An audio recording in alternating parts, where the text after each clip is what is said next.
The stage was set for what was supposed to be a standard political guest appearance. Karoline Leavitt, a fast-rising and fiercely articulate conservative voice, took her seat across from Jimmy Kimmel on his live late-night show.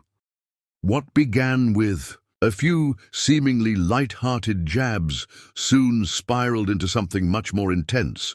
From the first exchange, it was clear Leavitt wasn't here to play along with the usual comedic roasting. Kimmel, armed with sarcasm, tried to poke fun at her political views, but she met him with cold facts, confidence, and zero tolerance for condescension. Kimmel joked, "So, Karoline, is it true you think facts have a conservative bias?" expecting a laugh from the audience.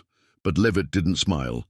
"No, Jimmy," she responded sharply. "I just think you're used to interviewing people who won't challenge your narrative." The audience went quiet.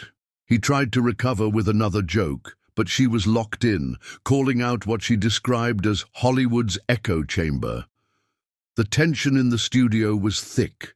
The usual chuckles from the crowd were replaced by uncomfortable silence. Everyone could feel it. This wasn't just another interview. When Kimmel brought up her past statements about media corruption, she didn't shy away. "Absolutely," she said. "When comedians like you pretend to be newsmen and push half-truths, that's corruption too." Kimmel smirked, clearly unprepared for her directness.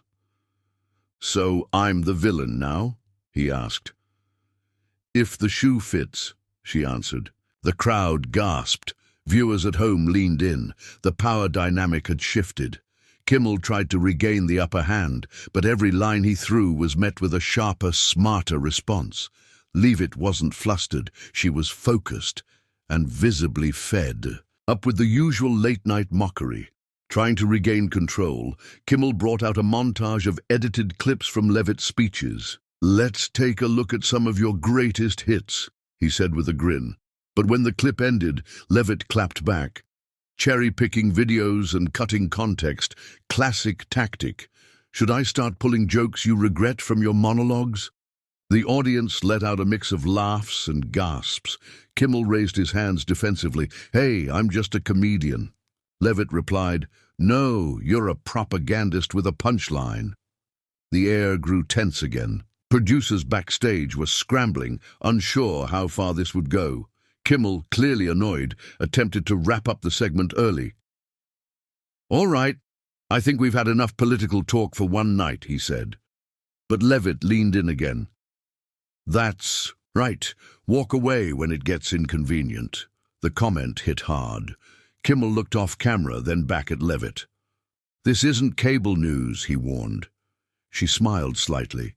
"Exactly. It's a comedy show scared of a serious conversation." That line brought a rare moment of applause. It was subtle but noticeable. Not everyone was laughing anymore. Some were actually listening. And that shift made the moment even more powerful. In a last-ditch effort to maintain control, Kimmel tried to cut to commercial. But before the fade-out, Leavitt removed her mic and stood up. "You don't invite people like me to talk. You invite us to humiliate us," she said firmly. "Not tonight." She walked off stage, the cameras capturing every step. The audience sat stunned. The band began to play awkward filler music. The screen cut away, but the internet did not. Within minutes, clips of the exit were being posted across social media platforms. Hashtags exploded. Everyone was talking about what just happened. Online reactions were instant and massive. Supporters hailed Leavitt for refusing to be bullied. On national television, critics called her dramatic, but the footage spoke for itself. Even neutral commentators were shocked by the rawness of the exchange.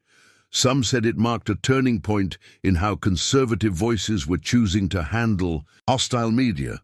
Noam had done something few had dared: stand her ground and walk away on live television. Her refusal to play the late-night game didn't make her weak. It made her unpredictable, and in politics, that's powerful currency. Backstage sources claimed Kimmel was fuming after the incident. Producers debated whether to even air the segment in full, but it was too late. The clips had gone viral. News shows replayed the confrontation, with commentators analyzing each verbal jab. Overnight, Karoline Leavitt's name was everywhere. Interviews were requested. Support poured in from unexpected places. Even some liberal commentators admitted she had held her own. It wasn't just a viral moment. It was a public shift in the late-night formula. For once, the host had been outmatched on his own stage. As follow-up coverage poured in, Leavitt kept her message simple. I won't be mocked into silence. She didn't dwell on the drama, but pointed out the larger issue. Political bias, disguised as humor. The message resonated. People were tired of political figures being brought on shows only to be ridiculed. They wanted real conversations. Kimmel, meanwhile, made a passing joke about the walkout the next night, but it didn't land. The laughter wasn't as loud. The dynamic had changed, and Leavitt wasn't backing down anytime soon. She had drawn the line, and people noticed. By week's end, her campaign donations had surged. New followers flooded her accounts.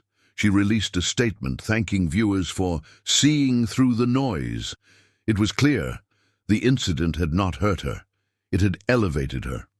What began as a setup for comedic ridicule had backfired spectacularly. Leavitt's calm composure and assertive takedown of a seasoned entertainer showed political media had new rules now. The message was loud and clear.